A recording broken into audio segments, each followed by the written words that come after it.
saison se présente très bien, avec un taux d'occupation prévisionnel pour l'ensemble des 17 semaines à 55,1%. Donc on s'achemine encore cette année sur une saison plutôt favorable. Les récentes chutes de neige ont par ailleurs boosté les réservations de dernière minute. Et puis la fin de saison, on a un petit peu moins de visibilité. Il n'y a pas ou peu de mouvement pour l'instant, mais il est un petit peu tôt pour tirer les conclusions sur cette période-là. On devrait avoir une bonne saison, un enneigement qui est à peu près normal. Il manque un peu de neige naturelle, mais il y en a, mais suffisamment. Puis ça fait du bien aussi de rencontrer de la jeunesse. Les gens ont vraiment l'envie de skier.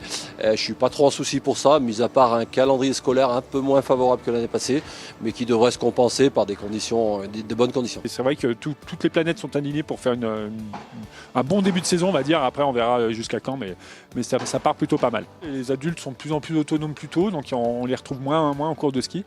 Mais par contre, oui, une clientèle jeune, voire très très jeune, à 2 ans et demi, maintenant, on fait des vrais cours de ski, quoi. Il y a des moments où on est 2 fois trop nombreux, il y a des moments où il en manquerait beaucoup. En collaboration avec le ski club, on a mis en place un groupe métier qui nous permet de recruter des moniteurs, des jeunes locaux du ski club.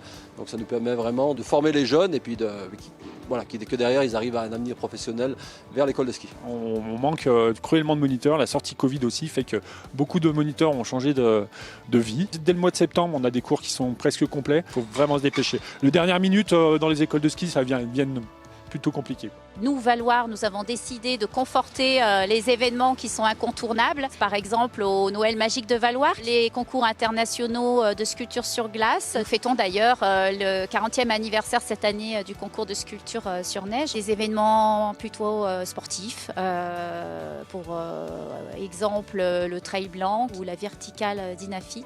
Puis nous terminerons la saison comme il en est de coutume avec la JB Cup. Tous les indicateurs qui sont en notre possession nous montrent qu'on devrait être sur une saison peut-être un petit peu moins bonne que l'année dernière, et quoique, mais en tout cas, ça sera une belle saison.